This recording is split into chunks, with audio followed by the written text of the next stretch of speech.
Salam dəyərli meyxana sevərlər. İstəyərdim ki, meyxana camiyyəsindən sizlərə möhtəşəm, əla deyə biləcəyim xəbərlər verib. Amma təəssüf ki, olduqca bəd xəbərlərlə sizin qarşınıza gəlmişəm. Aramızdan gedənlər var. Eyni zamanda itkin düşdüyü deyilənlər var. Efir qadağası qoyulanlar var. Restoranda biabırçılıq və s. və s.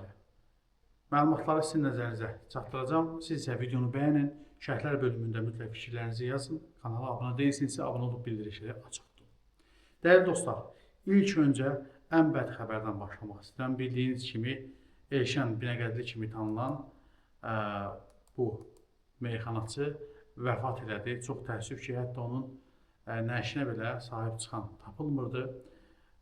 Sonradan aparıcı Arzu xanımdır, səhv eləmirəmsə, onun paylaşımlarından sonra hansısa bir xeyirxah insan onun dəfnini həyata keçirdi. Allah rəhmət eləsin, həyatda yanlış yol tutanda bəzən geri dönüş mümkünsüz olur. İlk səhv addımda artıq ətrafında insanlar seyr eləməyə başlayır. İkinci, üçüncü səhv addımda artıq bu dünyada tək qalırsan. Ona görə mümkün qədər səhvsiz yaşamaq lazımdır. Allah rəhmət eləsin, Allah günahlarını bağışlasın. Növbəti bəd xəbəri sizin nəzərinizə çatdırmaq istəyirəm. Vahid Qədim yəqin ki, meyxana həvəskarları bu şəxsi yaxşı tanıyırlar. Vaxtikən Azərbaycanda 10-15 yaxşı meyxanaçı olanda biri də Vahid Qədim idi. İndi uzun müddətdir ki, Rusiyada yaşayırdı. Maddi problemləri olduğu bildirilirdi. Daha əvvəl onun kimlərəsə pul atdığı barəsində xəbərlər yayıldı. Daha sonra şair bunu özü təkzib eləmişdi. Və daha sonra bu yaxınlarda onun sevgilisini bıçaqladığı və gömrükdə saxlanıldığı bildirilirdi. Sonra bu xəbər də təqzib olundu özü tərəfindən. Amma görülür ki, doğrudan da o hansısa bir cinayətə əl atılmış və hal-hazırda Rusiya müharibə şəraitində olduğuna görə bu kimi cinayətkarları, cinayət törətmiş şəxsləri orduya cəlb edir və aldığımız məlumata görə Vahid Qədim də 6 ay bundan öncə güya könüllü Rusiya ordusunda xidmət etmək üçün müraciət edilmiş. Və onun Ukrayna, Luqansk istiqamətində döyüşlərdə iştirak etdiyi bildirilir və aldığımız məlumat o yöndədir ki, xəbər yayıldı ki, Vahid Qədim itkin düşüb. Bəli, onun yaxınları da bildiriblər ki, 6 ay öncə müraciət etmişdi və maddi durumunun yaxşı olmaması ilə bağlı könüllü şəkildə müharibədə iştirak etmək istəmişdi. Belə bir açıqlama verib yaxınları.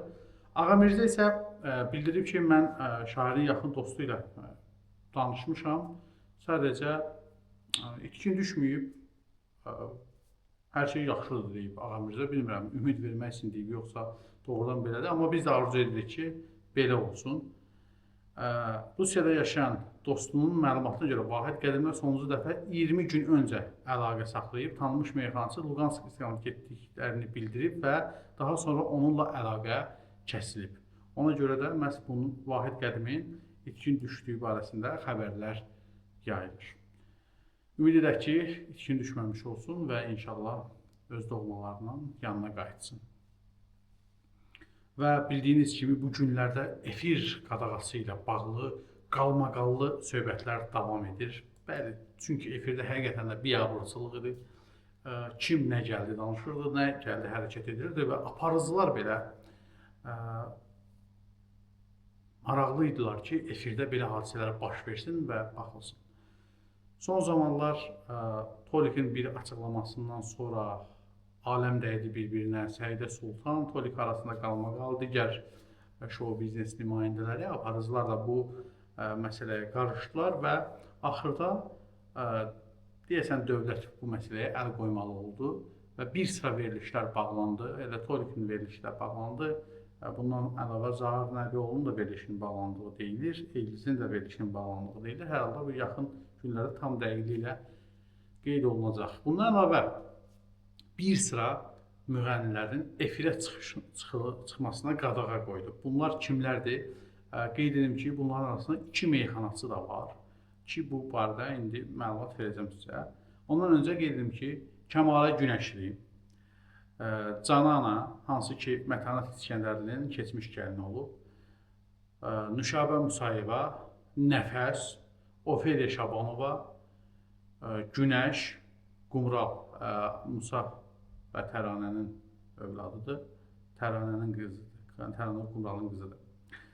Səbinə Selcan, Ülviyə Namazova, Afət Fərmanqızı, Aşıq Namiq və bu arada Aşıq Namiq bildirmişdi ki, mənə niyə qadağa qoyulur? Mən aşıq musiqisi ilə məşğulam. Bu haçandan bayağı musiqi olub. Mehriban Qəmbərova, Şəbnəm Qəhrəmanova, Arzu Mirzayeva, Şəlalə Səsli, hansı ki, addım söhbət əslində oradan başlamışdı bəzi söhbətlərdə. Gəl mənə addım belə bir trend yarandı son vaxtlarda, biabırçılıqla həqiqətən.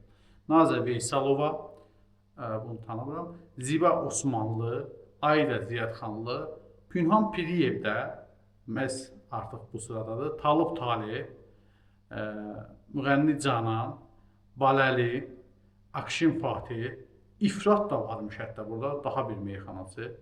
Dəniz Əsədova, İbrahim Borçalı, Arzu Mələk və Erxan Qaraxan oğlu.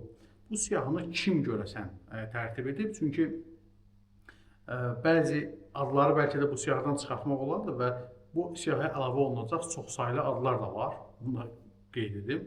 Bəli, meyxanasılar ekranda da görürsünüz.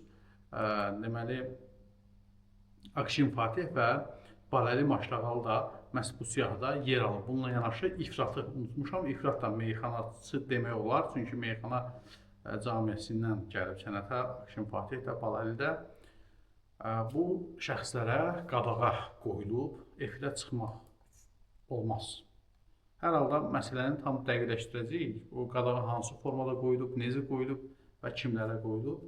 Və yaxın günlərdə bu məsələlər aydınlıq gələcək. Onu bilirəm ki, Show Biznes Camiəsi çalxalanır.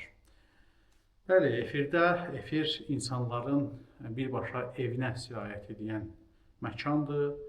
Televiziyanı açırlar, ailə, uşaq hamısı izləyir və biabırçılıqdır. Bəzi aparıcıları ümumiyyətlə efirə buraxmamaq lazımdır. Yəqin ki, kimlər olduğunu siz də yaxşı bilirsiniz, şərhlər bölümündə də qeyd edərsiniz. Mən isə bu günlük sizlərlə sağollaşıram. Gələn dəfə xoş xəbər gətirmək ümidi ilə növbəti videoda görüşərək dəyərli dostlar. Hələlik.